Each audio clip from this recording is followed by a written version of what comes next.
Assalamualaikum Bu Umi. Waalaikumsalam. Bu, ini mohon maaf, saya ada tugas dari program Guru Penggerak yang akan mewawancarai Bu Umi selaku Kepala Sekolah TKP ini. Jadi saya minta waktunya ya Bu. Iya, silakan. Nanti ada beberapa pertanyaan yang akan saya ajukan kepada Bu Umi dan nanti untuk mohon dijawab dari Bu Umi seperti itu nggih. Siap. Oke, langsung saja nggih Bu untuk menyingkat waktu. Nanti ada 8 pertanyaan. Pertanyaan yang pertama seperti ini Bu. Selama ini bagaimana Anda dapat mengidentifikasi kasus-kasus yang merupakan dilema etika atau bujukan moral? Cara saya untuk mengidentifikasi kasus yang dihadapi dalam dilema etika atau bujukan moral itu adalah dengan melihat dampak yang akan ditimbulkan di kemudian hari, baik buruknya juga itu, serta siapa saja pihak yang akan merasakan dampak tersebut. Baik Bu, untuk yang kedua ya Bu ya. Selama ini bagaimana Ibu menjalankan pengambilan keputusan di sekolah? Terutama untuk kasus-kasus di mana ada dua kepentingan yang sama-sama benar atau sama-sama mengandung nilai kebajikan. Dalam pengambilan keputusan suatu kasus di mana ada dua kepentingan yang sama-sama penting, misalnya seperti itu. Biasanya saya akan melihat sejauh mana kepentingan tersebut itu selaras dengan peraturan atau norma-norma yang ada di sekolah. Seberapa luas dampak atau pengaruh kebajikan tersebut bagi siswa, bagi guru, dan pengaruh kebajikan tersebut dalam jangka pendek dan jangka panjangnya. Jadi untuk pengambilan keputusan itu tidak harus tergesa-gesa. Kita harus benar-benar memutuskan dengan hati-hati, dengan tenang, dengan fokus dan bijaksana. Baik Bu, untuk yang ketiga ya Bu ya. Langkah-langkah atau prosedur seperti apa yang biasa Ibu lakukan selama ini? Untuk langkah-langkahnya itu yang pertama saya mengumpulkan data-data dulu atau informasi yang saya butuhkan. Untuk langkah yang kedua itu pengalaman yang tentang tindakan yang sudah saya lakukan pada permasalahan yang sedang terjadi. Untuk yang ketiga melihat sejauh mana kepentingan tersebut berjalan atau sejalan atau bertentangan dengan peraturan atau kesepakatan yang ada di lingkungan sekolah dan tujuannya. Untuk yang langkah keempat itu saya mempertimbangkan seberapa luas dampak atau pengaruh kebijakan tersebut bagi siswa, bagi guru, bagi orang tua dan lingkungan sekitarnya. Dan untuk yang terakhir itu bagaimana pengaruh kebajikan tersebut untuk jangka pendek dan jangka panjangnya. Baik, langsung yang keempat ya Bu. Hal-hal apa saja yang selama ini Ibu anggap efektif dalam pengambilan keputusan pada kasus-kasus dilema etika? Yang menurut saya yang paling efektif dalam pengambilan keputusan itu kita harus tahu dulu akar permasalahannya. Jadi setelah kita tahu akar permasalahannya, melalui tahapan-tahapan yang benar dalam mendampingi dan mampu mengkomunikasikannya dengan baik. Ya, seperti itu ya Bu ya. Terus hal-hal apa saja yang selama ini merupakan tantangan dalam pengambilan keputusan pada kasus-kasus dilema etika? Untuk tantangan itu saya seringkali bingung terkait keputusan yang ada dua keputusan yang harus saya ambil dari permasalahan yang dimana dua-duanya itu mempunyai nilai kebajikan yang sama pentingnya. Jadi saya benar-benar harus benar-benar mampu di antara keduanya yang sangat paling penting di antara dua tersebut itu yang membingungkan buat saya. Ya, kita lanjutkan untuk pertanyaan selanjutnya, Bu. Apakah Ibu memiliki sebuah tata kala atau jadwal tertentu dalam sebuah penyelesaian kasus di 5 etika? Ataukah langsung menyelesaikan di tempat atau memiliki sebuah jadwal dalam penyelesaiannya? Bentuk atau prosedur seperti apa yang Ibu jalankan? Ketika menghadapi suatu kasus di 5 etika, saya melihat situasinya terlebih dahulu. Ketika situasi itu memberikan saya kesempatan untuk melakukan tahapan berpikir dengan baik dan cepat, maka saya akan segera memutuskannya. Namun, jika situasi tidak mendukung atau tidak memungkinkan, data itu belumnya saya miliki, maka keputusan akan saya tunda, akan saya pending dan mempertimbangkan beberapa lama saya bisa melalui prosedur atau tahapan penyelesaian dengan baik. Terima kasih. Untuk yang ketujuh, Bu, adakah seseorang atau faktor-faktor apa yang selama ini mempermudah atau membantu Ibu dalam pengambilan keputusan dalam kasus-kasus dilema etika seperti itu, Bu? Untuk yang selama ini saya lakukan, tentunya yang membantu saya, yang saya libatkan ya guru-guru saya, rekan-rekan guru saya. Saya ajak untuk berdiskusi terkait permasalahan yang sedang kami hadapi, serta mempertimbangkan permasalahan tersebut. Bisa juga ketika permasalahan itu belum bisa kita atasi, kita bisa melibatkan orang yang lebih senior, misalnya pengawas sekolah atau komite misalnya, itu jika diperlukan. Seperti itu, Bu. Baik, Bu, untuk pertanyaan yang terakhir ini, Bu. Dari semua hal yang telah disampaikan, pembelajaran apa yang bisa Ibu petik dari pengalaman dalam pengambilan keputusan di 5 etika tersebut, Bu? Di saat mengambil keputusan harus memperhatikan peraturan yang ada. Dampak selanjutnya seperti apa dan bagaimana keputusan yang saya buat bisa memanusiakan orang lain. Dalam pengambilan keputusan harus melalui banyak pertimbangan, pemikiran fokus, serta dampak dari keputusan harus bisa berguna bagi semua pihak yang terkait dan bisa dipertanggungjawabkan.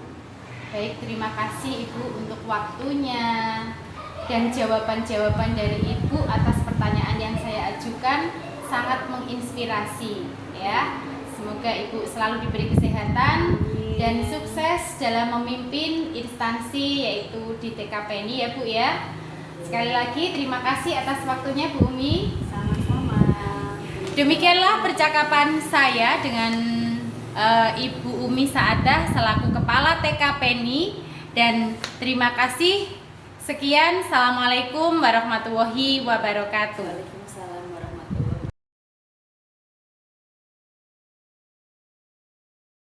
Alhamdulillah. Begini Bu Eni, saya mendapatkan tugas dari program pendidikan guru penggerak yang akan mewawancarai Bu Eni selaku Kepala TK Pertiwi 2 terkait dengan pengambilan keputusan berbasis nilai-nilai kebajikan sebagai seorang pemimpin. Ya, nanti ada beberapa pertanyaan yang akan saya ajukan, mohon untuk dijawab ya Bu Eni, ya. Oke. Begini Bu, nomor 1, selama ini bagaimana Bu Eni dapat mengidentifikasi kasus-kasus yang merupakan dilema etika atau rujukan moral? Kasus dilema etika biasanya cenderung muncul karena adanya kepentingan yang tidak sama di antara unsur-unsur yang ada di sekolah. Kemudian menjadi bahan isu dan bahan diskusi serta bahan pembicaraan di antara unsur sekolah. Kemudian hal tersebut menjadi bahan dan referensi untuk dijadikan atau dibicarakan di tingkat rekan guru atau sampai ke kepala sekolah. Untuk mensikapi hal tersebut, hal yang akan saya lakukan yaitu dengan melakukan klarifikasi dan konfirmasi terhadap pihak-pihak yang teridentifikasi untuk dimintai keterangan dan juga pendapat terhadap apa yang menjadi permasalahan, dengan asumsi bahwa permasalahan pasti akan diselesaikan dengan komunikasi dan koordinasi, kemudian akan diputuskan dengan mempertimbangkan meminimalisir potensi negatif keputusan dan memaksimalkan potensi positif dari keputusan. Selama ini bagaimana Bu Eni menjalankan pengambilan keputusan di sekolah, terutama untuk kasus-kasus di mana ada dua kepentingan yang sama-sama benar atau sama-sama mengandung nilai kebajikan?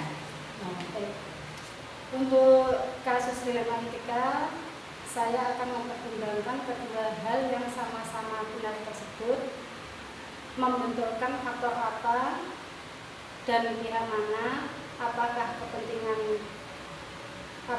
kepentingan perorangan atau orang banyak, mengandung nilai-nilai kebenaran atau kesetiaan, rasa adil atau belas kasihan, ataukah berdampak untuk saat ini atau seterusnya. Ibu, langkah-langkah atau prosedur seperti apa yang bisa Bu Eni lakukan selama ini?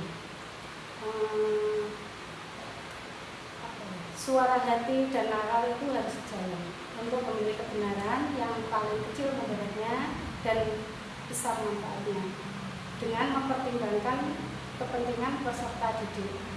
Jika itu berhubungan dengan peserta didik yang berdasarkan pada prinsip berpikir berbasis hasil akhir, berpikir berbasis peraturan, berpikir berbasis rasa peduli,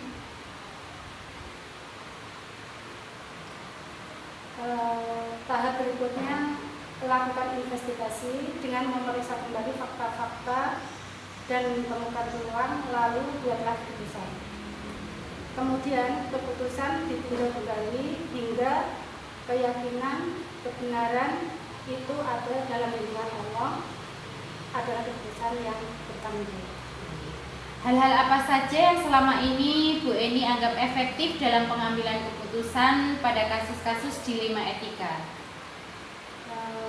Dalam kasus pengambilan keputusan dengan dilema etika, hal efektif yang dilakukan adalah dengan menyederhanakan pokok permasalahan dan membangun kebijaksanaan. Kemudian untuk hal-hal efektif ini dalam pengambilan keputusan pada dilema etika itu, menurut saya pribadi itu ada di komunikasi, karena dengan komunikasi semua jadi terhubung. Komunikasi dengan kepala dingin, berpikir dewasa, tentunya bisa menghadirkan suatu solusi yang bisa diterima oleh semua pihak. Baik Bu, hal-hal apa saja yang selama ini merupakan tantangan dalam pengambilan keputusan pada kasus-kasus dilema etika seperti itu Bu? Hasil keputusan yang diambil mungkin ada pihak-pihak yang tidak dapat menerima sepenuhnya. Proses untuk dapat memahamkan sebagian orang untuk ikhlas menerima dan melaksanakan keputusan adalah tantangan.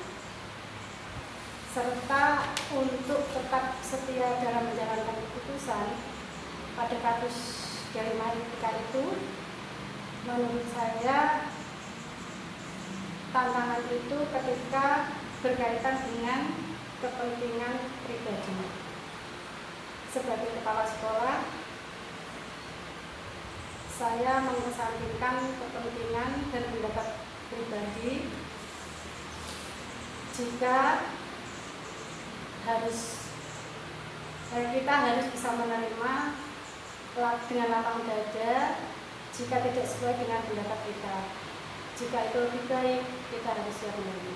Baik Bu Eni, apakah Bu Eni memiliki sebuah jadwal tertentu dalam sebuah penyelesaian kasus dilema etika?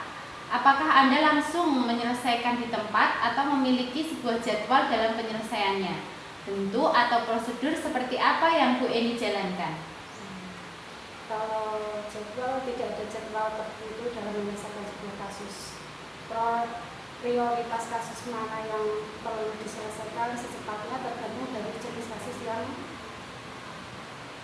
kasus dan pentingnya kasus tersebut diselesaikan secepatnya agar tercipta lingkungan sekolah yang sehat, kondusif untuk semua warga sekolah, untuk kasus-kasus yang memerlukan waktu lama dalam menyelesaikan dan yang unik saya butuh waktu itu merenung, mempertimbangkan solusi terbaik. Dengan begitu kita akan mendapatkan solusi terbaik atas suatu kasus yang kita hadapi. Baik Bu Eni. Terus adakah seseorang atau faktor-faktor apa yang selama ini mempermudah atau membantu Bu Eni dalam pengambilan keputusan dalam kasus-kasus dilema etika? Untuk orang yang kita butuhkan, seseorang yang bisa menjadi contoh, rekan-rekan kepala sekolah,